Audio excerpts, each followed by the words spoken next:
안녕하세요. 경제 뉴스를 보다 보면 항상 같이 나오는 두 가지가 있죠? 바로 통화 가치와 무역 수지인데요. 이상하게도 이 둘은 종종 완전히 다른 방향으로 움직이는 것처럼 보입니다. 오늘 이 두 힘 사이에 숨겨진 기묘한 관계에 대해 한번 제대로 파헤쳐 보겠습니다. 네, 바로 이게 오늘의 핵심 질문입니다. 상식적으로 한 나라가 수입보다 수출을 훨씬 많이 해서 무역 흑자를 내면 그 나라 돈에 대한 수요가 많아지니까 통화 가치가 올라가야 하는 거 아닌가 싶잖아요. 근데 현실을 보면 꼭 그렇지만은 않거든요. 이게 바로 많은 사람들을 헷갈리게 만드는 뭐랄까 경제의 미스터리 같은 거죠. 자, 이 미스터리를 풀 첫 번째 단서가 바로 이 숫자 62%입니다. 이게 대체 뭘 의미할까요? 이게 말이죠. 통화 가치의 장기적인 움직임을 분석해 봤더니 그 변동성의 62%가 아주 긴 주기로 천천히 움직이는 힘에서 온다는 뜻입니다. 이건 마치 매일매일의 뉴스 헤드라인 너머에 훨씬 더 거대하고 중요한 이야기가 숨어 있다는 아주 강력한 힌트라고 할 수 있겠죠? 좋습니다. 그럼 본격적으로 한번 시작해 볼까요? 이 미스터리를 이해하려면 먼저 오늘 이야기의 두 주인공을 확실히 알아야 합니다. 첫 번째 주인공은 실질 실효 환율, 줄여서 RER이라고 부를게요. 이건 간단히 말해서 물가 상승률까지 다 감안한 그 나라 통화의 진짜 실질적인 힘, 즉 구매력이라고 생각하시면 쉽습니다. 두 번째 주인공은 순무역, 즉 NT인데요. 이건 우리가 잘 아는 무역 수지, 그러니까 수출액에서 수입액을 뺀 값입니다.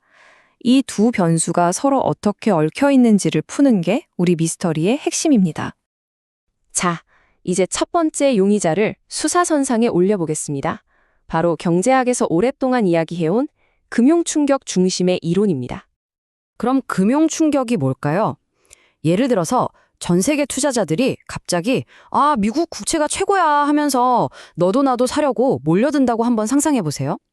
이렇게 특정 국가의 주식이나 채권 같은 금융자산에 대한 수요가 갑자기 확 변하는 것. 이걸 바로 금융충격이라고 부릅니다. 이 전통적인 이론의 논리는 아주 간단해요. 만약에 통화 가치가 떨어지면 외국인들 입장에선 그 나라 물건들이 갑자기 빅세일에 들어간 거나 마찬가지잖아요. 그럼 당연히 수출이 늘고 무역 수지도 좋아져야겠죠? 즉, 통화 가치가 내려가면 무역 수지는 올라가는 아주 명확하고 깔끔한 관계가 나타나야 한다는 겁니다. 어떻게 보면 아주 당연한 얘기죠. 하지만 문제가 있었습니다.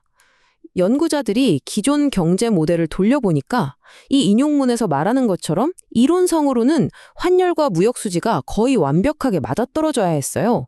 근데 현실 데이터는 전혀 그렇지 않았던 거죠. 한마디로 이 이론 하나만으로는 이 복잡한 현실을 도저히 설명할 수가 없었던 겁니다. 그렇다면 우리가 놓치고 있던 그 빠진 조각은 대체 무엇이었을까요?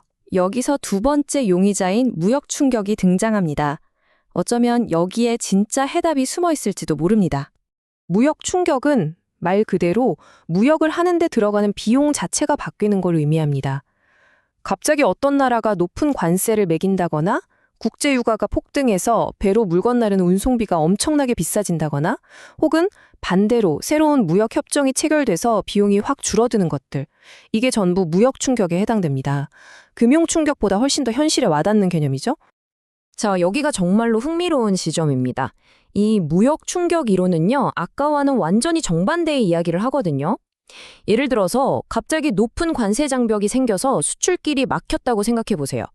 그럼 당연히 수출이 줄어드니까 무역 수지는 나빠지겠죠?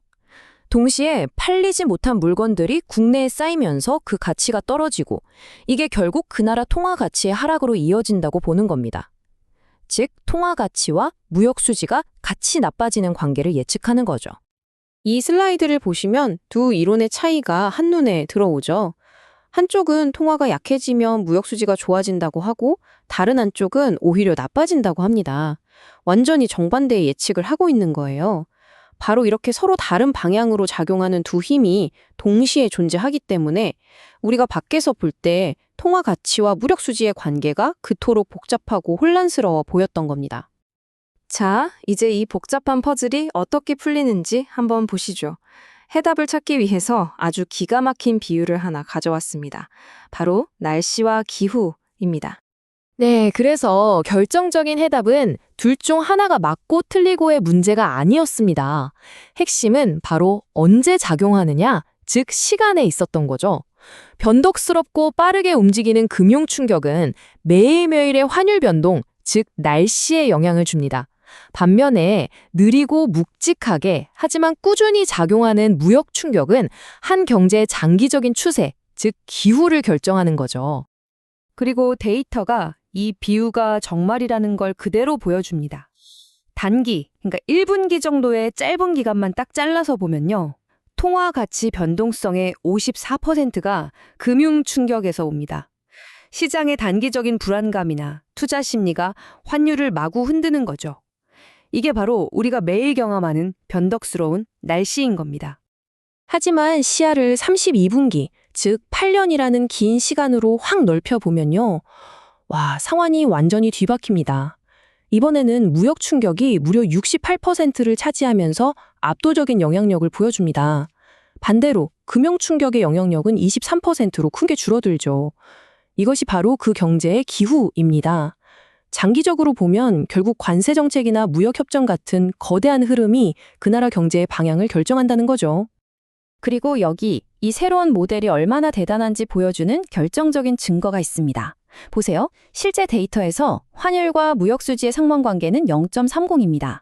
그런데 금융 충격만 고려했던 기존 모델은 0.89라는 정말 현실과 동떨어진 엉뚱한 값을 내놨죠. 하지만 이 두 가지 충격을 모두 고려한 새로운 모델은 어떻습니까? 정확히 0.30을 예측해냅니다. 정말 소름 돋을 정도로 정확하게 현실을 설명해내는 해답을 드디어 찾은 겁니다. 그렇다면 이 모든 분석이 지금 우리에게 왜 중요할까요? 결론으로 넘어가서 이 새로운 발견이 현실 세계에서 어떤 의미를 갖는지 한번 알아보겠습니다. 이제 여러분은 경제 뉴스를 볼 때 아주 유용한 새로운 도구를 하나 갖게 되신 겁니다. 매일같이 환율이 급등락하는 건 단기적인 금융 날씨 때문일 가능성이 높습니다. 하지만 한 국가 경제의 장기적인 방향, 즉 기후가 어떻게 변하고 있는지를 보려면 관세나 무역 협정과 같은 무역 기후의 변화를 훨씬 더 깊이 있게 들여다봐야 한다는 거죠. 이 분석들은 여러분이 경제 뉴스 속에서 진짜 중요한 신호와 그냥 지나가는 소음을 구분할 수 있게 도와줄 겁니다. 마지막으로 이 질문을 한번 던져보면서 마무리하겠습니다. 만약 관세, 무역전쟁, 공급망 재편과 같이 느리지만 거대한 무역 정책의 변화가 한 나라 경제의 장기적인 기후를 결정한다면 지금 우리가 목격하고 있는 이 전 세계적인 지정학적 변화와 갈등은 과연 미래의 경제를 어떤 모습으로 그려나가게 될까요? 한 번쯤 깊이 생각해 볼 만한 질문이 아닐까 싶습니다.